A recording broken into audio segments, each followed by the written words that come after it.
آغاز کرتی ہوں پاک پروردگار کے نام سے جو ہم سب کا خالق اور مالک ہے۔ میرا وہ پاک پروردگار کے جس کے قبضہ قدرت میں ہماری جان ہے، میرے مالک کا انتہائی کرم ہے کہ اس نے ہمیں ان چنے ہوئے لوگوں میں شمار فرمایا کہ جن میں غم حسین کو بانٹ دیا۔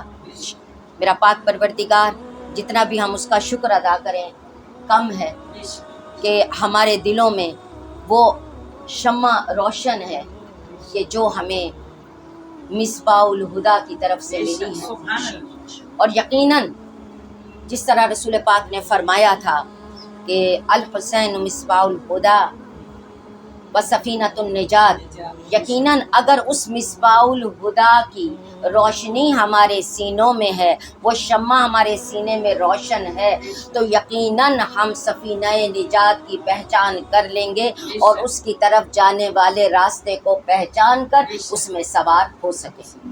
پروردگار ہم پہ رحم فرمائے اور ہمارے تمام تر مرحومین کی مغفرت فرمائے، اور ہم نے جتنا بھی عزاداری کی ہے اس عزاداری کو ہمارے مرحومین کے نامہ اعمال میں شمار فرمائے، اور اس میں فقط اہل خانہ کے بانیان کے ہی نہیں، آپ سب کے مرحومین شامل ہیں۔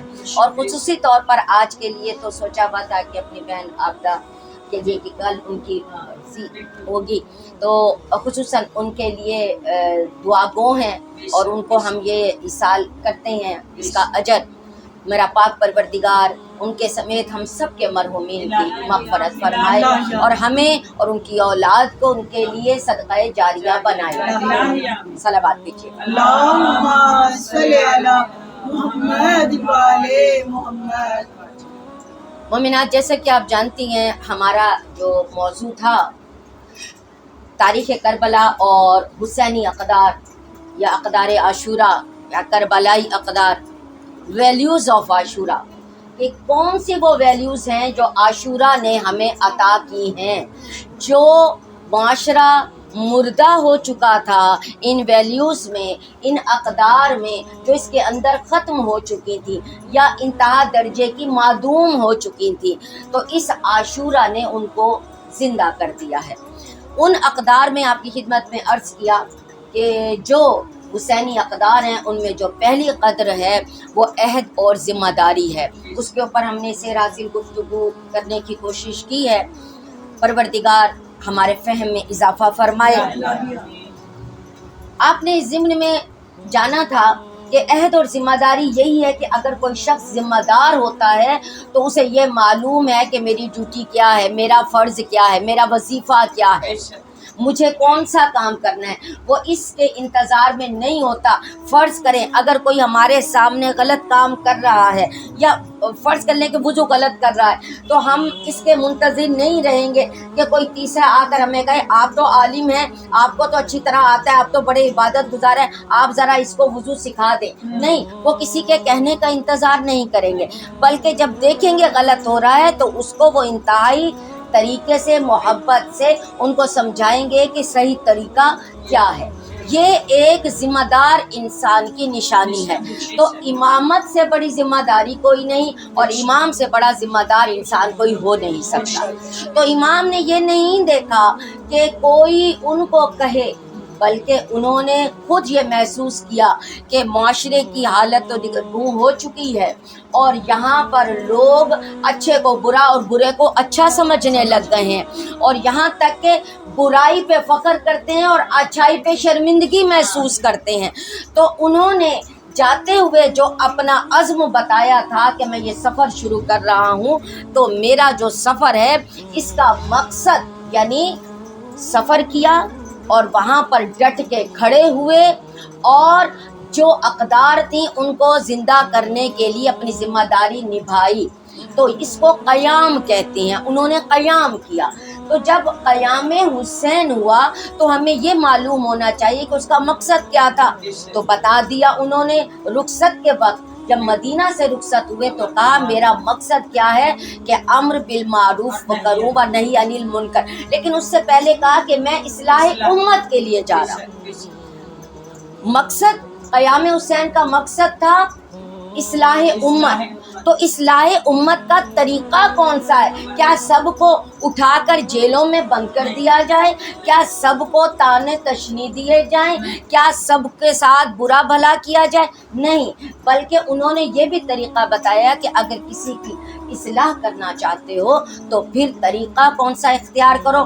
امر بالمعروف و نہی عن المنکر، یہ طریقہ اختیار کرو۔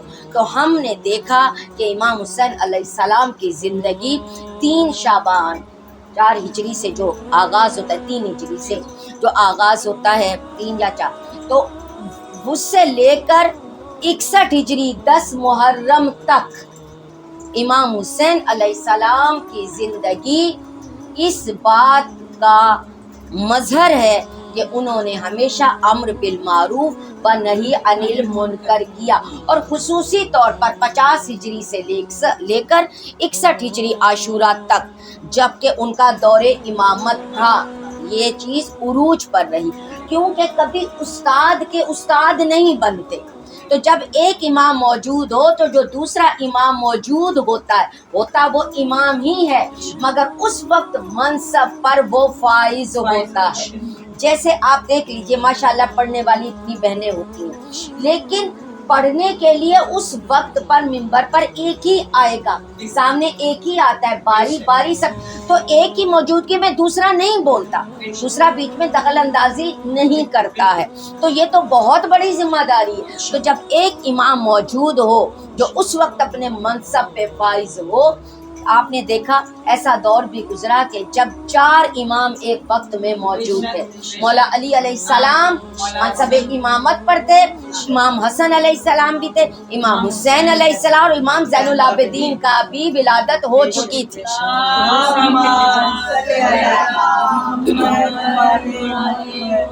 تو 4 امام موجود تھے، مگر امامت کا فریضہ انجام دینے کا حکم اور حق فقط مولا علی کو تھا اس وقت۔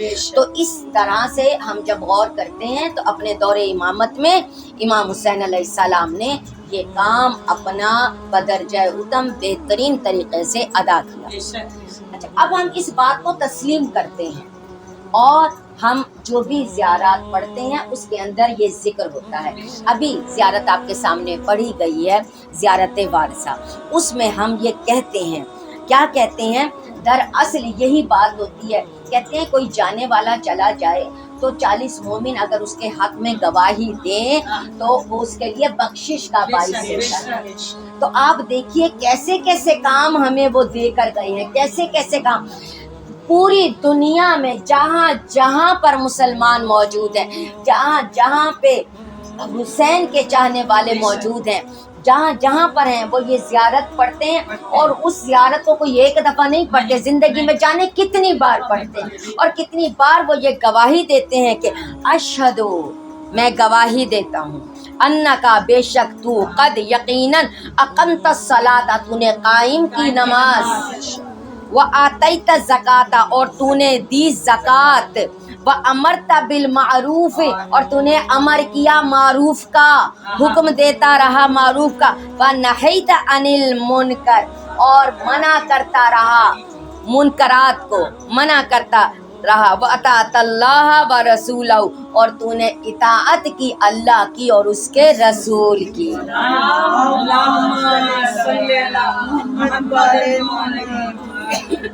آپ نے دیکھا ہم نے آغاز جس چیز سے کیا تھا اس کے انجام میں ہم نے دیکھ لیا، یہ ہے ایک ذمہ دار انسان کی نشانی۔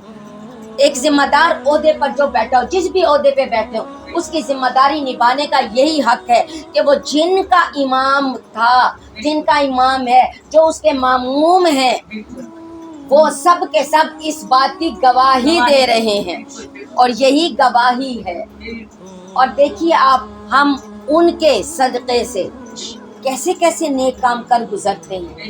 اگر ہمارے پاس یہ راہ عمل نہ ہوتی، ایسا رہنما نہ ہوتا، ایسا امام نہیں ہوتا، تو ہمیں کیا معلوم تھا کسی کو کھلانے کا کتنا اجر ہے، کسی کو پلانے کا کتنا اجر ہے، کسی کو بٹھا کر ذکر کرنے اور کروانے کا کتنا اجر ہے۔ کیا پتا تھا اجتماعیت کا، کون جانتا تھا اجتماعیت کا اجر کیا ہے؟ یہ سب ان کے ذکر کی بدولت ہمیں نصیب ہوئے۔ ہم نے گویا دیکھیں جو ہم سے پہلے لوگ گئے جنہوں نے رسوم بنائی، جنہوں نے روایات بنائی، تمام رسوم اور روایات پہ ہم نکتہ چینی نہیں کرتے ہیں. ہاں جس میں لوگوں نے غلط طریقے سے طاغوتی قوتوں نے آ کر کچھ اس میں غلط چیزیں شامل کی، ان کو ہٹانا ضروری ہے جو اصل پیغام سے دور کر دیں.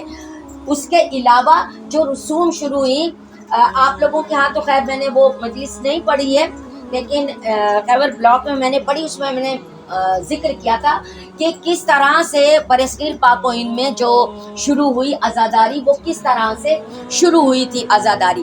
تو جو بھی روایت انہوں نے اختیار کی اس کے صدقے میں ہوا کیا، مجمع اکٹھا ہوا، لوگوں کو یہ سمجھ آئی کہ یہ جو زیارات ہیں یہ منسوب کس سے ہیں، اور جن سے منسوب ہے وہ ہستی کون تھی، اس ہستی کے فضائل کیا ہیں، اور اس ہستی کا کردار کیا ہے، اور ان کے کردار پہ چلنے کا اجر کیا ہے. سب سے بڑا تو اجر ہی یہی ہے کہ ہمارا کردار بدل گیا. ہم جب عباس کا نام لیتے ہیں اور علم کی بات کرتے ہیں تو ہمارا جی چاہتا ہے کہ ہم سقائی کریں.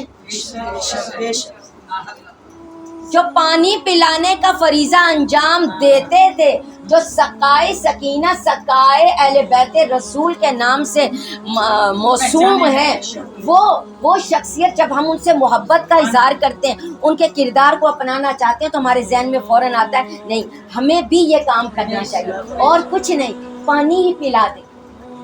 آپ یہ دیکھیے کسی کو پانی پلانے کا اجر 2 رکعت نماز کے برابر، کتنی بڑی یہ بات ہے. کوئی دنیا سے چلا جائے، سب سے اعلیٰ کام جو آپ اس کے حق میں کر سکتے ہیں وہ یہ ہے کہ اس کے نام پہ آپ سبیل جاری کریں. جتنے لوگ پانی پیتے رہیں گے وہ اس کے لیے صدقہ جاریہ بنا رہے، جتنے پانی پیئیں گے اتنے حساب سے 2 رکعت کا اس شخص کے لیے کس طرح سے اجر ہے. محبتیں یہ ہیں، یہ نہیں ہوتی ہیں کہ ہاں چلا گیا سجا کر کھانا بھیجیں، برسی ہو جائے جوڑے دے دیں، یا ایک ایسا کام کر لیں کہ سب جاننے والوں کو پتا ہو کہ ہم نے ان کو یاد رکھا ہوا ہے. وہ ان چیزوں سے دور چلے گئے، ان کو اس سے کوئی فرق نہیں پڑتا کہ لوگوں کو پتا ہے یا نہیں. ان کو وہ خالص چیز پہنچائیں کہ جو لوگوں کو بے شک معلوم ہو یا نہ ہو مگر ان لوگوں کے بھلے کے لیے، ان سے ان لوگوں کو کوئی نہ کوئی مفاد مل رہا ہو. یہ ہے اصل چیز. اب آپ جانتے ہیں کہ امام حسین علیہ السلام کے گھرانے سے ہم نے کتنا کچھ سیکھا، کتنا کچھ لیا. ہمارا یہ مل کر بیٹھنا، کیونکہ ہمیں یہی معلوم ہے کہ جب عزاداری کی گئی، واقعہ کربلا رونما ہو چکا، 10 محرم گزر چکی، اس کے بعد سے عزاداری شروع ہے. وہ عزاداری کس طریقے سے ہوتی تھی وہ ذکر کیا جاتا تھا، اور ان کے فضائل بیان کیا جاتے، ان کے مصائب بیان کیے جاتے، ان کا کردار بیان کیا جاتا. اور پھر کہتے ہیں کہ جب مدینہ میں لوٹ کر آ گئے تھے تو سب سے پہلے بی بی ام رباب جو ہیں انہوں نے یہ چیز شروع کی تھی. اور کس طرح سے تبرک کا انتظام یوں تھا، اتنا روتے تھے، اتنا روتی تھی کہ آنکھوں کے آنسو خشک ہو جاتے تھے خواتین کے. تو انہوں نے یہ شروع کیا کہ ستو کا شربت بنا کر خواتین کی خدمت میں پیش کیا جاتا تھا، اس سے پانی کی کمی پوری ہوتی، آنکھوں میں نمی آ جاتی. اس طرح سے یہ ایک آغاز ہوا کہ بٹھا کر کھلایا جائے یا پلایا جائے یا جاتے ہوئے کوئی تبرک پیش کیا جائے. یہ اب دیکھیں یہ اسی گھرانے سے ہمیں مل رہا ہے. لیکن جو میں نے کہا تھا کہ کہیں پر کوئی اگر غلط تبدیلی آ جائے، لیکن اگر کوئی اس ذکر کو مقصد یہی سمجھے کہ میں نے اعلیٰ سے اعلیٰ چیز کرنی ہے، لوگ ورنہ کیا کہیں گے، اس سے نیکی کا عمل رک گیا. کیونکہ اگر قربتاً اللہ کر رہے ہیں اور ان ہستیوں کا ذکر کر رہے ہیں، وہ تو خود اپنے ہاتھ سے دیتے ہیں، وہ کسی کا نہیں رکھتے، وہ انتظامات خود کرتے ہیں. لوگ جس طرح کہتے ہیں جب ہوگا تو ہم بھی کریں گے، میں اس کا الٹ کہتی ہوں جب کریں گے تو ہوگا. آپ کرنے کی نیت کریں، بالکل ہوگا، اور خود بخود ہو جاتا ہے۔ پروردگار اپنے وکیل بھی بھیج دیتا ہے اور زیادہ راہ بھی بھیج دیتا ہے، اور وہ اس طرح سے عطا کرتا ہے کہ انسان کو شرمندگی بھی نہیں۔ وہ دینے والا تو اس طرح سے دینے والا ہے۔ کون سا گھرانہ ہے؟ وہی گھرانہ ہے نا جو کل کی شب لٹ گیا۔ روزے عاشور عصر کے وقت سارا گھرانہ، تمام شہداء اللہ کے حضور پیش ہو چکے، لیکن کیسے ظالم لوگ تھے، انہوں نے اسی پر بس نہیں کی ہے، بلکہ کیا کیا، ان لوگوں نے آگے کہا بھئی ہم جب جیت جاتے ہیں تو ہم لوگ جو ہار جاتے ہیں ان پر ہم گھوڑے دوڑا دیتے ہیں، ہم ان کے اسباب لوٹ جاتے ہیں۔ وہ مل کر آئے خیام کو لوٹنے کے لیے، خیام کو آگ لگائی، خیام کو لوٹا۔ کہتے ہیں وہ لوٹ کر جب لوٹے ہیں، شام تھی جسے شام غریباں کہتے ہیں۔ ہاں بیبیوں سب غریب ہو چکے تھے، لوگ پوچھتے ہیں شام غریباں کیا ہوتی ہے۔ عصر سے پہلے تک، روز عاشور کے فجر تک سب کے سب امیر تھے، کسی کا بھائی زندہ تھا، کسی کا باپ زندہ تھا، کسی کا بیٹا زندہ تھا، ہر ایک کے والد زندہ تھے، لیکن جیسے ہی شام ڈھلتی ہے روز عاشور کی، سب کے سب غریب ہو گئے۔ اب جو باقی رہ گئے تھے وہ سب غریب تھے، اس لیے کہتے ہیں اسے شام غریباں۔ کہتے ہیں آج جب 11 محرم، آپ جانتے ہیں آج کا دن جب 11 محرم ہوئی، اب سب نے اپنوں کے لاشیں تو دیکھے نہ تھے، جس طرح لٹ گئے تھے، آ کر خیام کو تاراج کیا گیا تھا، کس طرح سے لوٹا گیا تھا اسباب، کس طرح سے جلایا گیا تھا، پھر شام ہو گئی، کوئی دیکھ نہ سکا۔ اب جیسے ہی فجر ہوئی، اس طرح سے کہتے ہیں وہ بیبیاں میدان کربلا میں بکھری، جس طرح تسبیح کے دانے بکھر جاتے ہیں، ہر کوئی اپنے اپنے وارث کے لاشے کو ڈھونڈتی پھر رہی تھی۔ ایک فروا تھی جو جگہ جگہ اپنے شہزادے کے لاشے کو ڈھونڈ رہی تھی۔ کہتے ہر کوئی اپنے اپنے وارث کے لاشے کے پاس چلا گیا۔ ایک حسین کا لاشا تھا جس کے پاس 2 بیبیاں آ کر رک گئیں۔ بی بی زینب آئیں، لاشے کے گرد چکر لگانے لگی، گویا طواف کر رہی تھی۔ طواف کرتے ہوئے کہتی ہیں اے میرے بھائی، اے میرے بھائی، یہ وہی بی بی ہیں شام غریباں کو جب پہرا دے رہی تھی، بیواؤں اور یتیموں کو اکٹھا کر کے اپنے بھائی کے لاشے پہ گئی، جب سکینہ کو ڈھونڈتے ہوئے اپنے بھائی کے لاشے کے نیچے ہاتھ رکھ کر کہا تھا ھذا تقبل منا، اے اللہ ہماری طرف سے اس قربانی کو قبول کر لے۔ وہی بی بی اپنے بھائی کے لاشے کے گرد طواف کر رہی ہیں، طواف کرتے ہوئے بیٹھ گئی، کہنے لگی اماں نے کہا تھا جب بھائی سے رخصت ہونے لگنا تو بھائی کے گلے کو چومنا، آئے اب میں کیسے چوموں گی؟ کہتے ہیں وہ واحد دنیا کی بہن ہے قیامت تک جس نے ایسی جگہ پہ بوسہ دیا بھائی کو جو قیامت تک کوئی نہیں دے سکتا، بھائی کے کٹے ہوئے گلے پر ان کٹی ہوئی رگوں پہ لب رکھ کے ابھی بھی زینب نے بوسہ دیا۔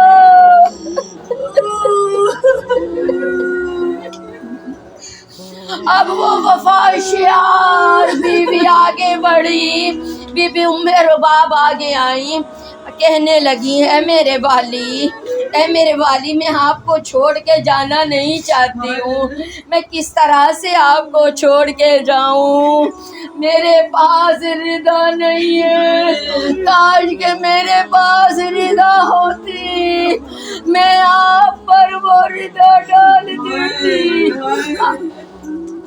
آپ کا لاشا بے گور و کفن کیسے چھوڑ کر جاؤ؟ رخصت ہونے لگے.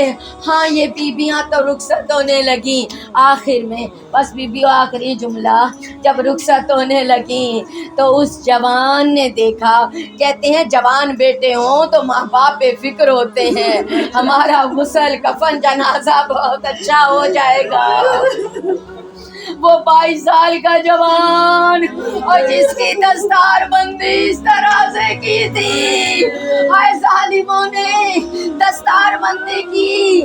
ہاں مسلمان ہے نا، رسم نبھائی، دستار بندی تو کی، مگر یہ کیا، وہ دستار کپڑے کی نہ تھی، وہ لوہے کا توق تھا، کئی من وزنی توق تھا جو گلے میں پہنا دیا. گڑیاں پہنائی، بیڑیاں پہنائی، آئے زنجیریں پہنائی، اس طرح سے پرسا دیا اس یتیم حسین کو.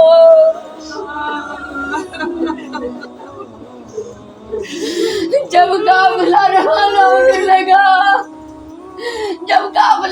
ہونے لگا، تو امام زین العابدین نے اس طرح سے مڑ کے باپ کے لاشے کو دیکھا جیسے کہہ رہے ہو بابا مجھے معاف کرنا.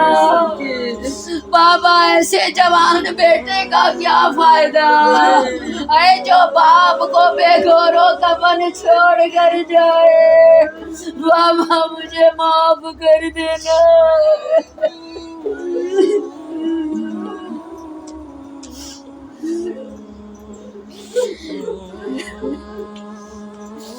لعنت اللہ علی القوم الظالمین، لعنت اللہ علی القوم الفاسقین، لعنت اللہ علی القوم الکاذبین. السلام علی ابا عبداللہ الحسین، السلام علی علی ابن الحسین، السلام علی اولاد الحسین، السلام علی اصحاب الحسین. صلوات.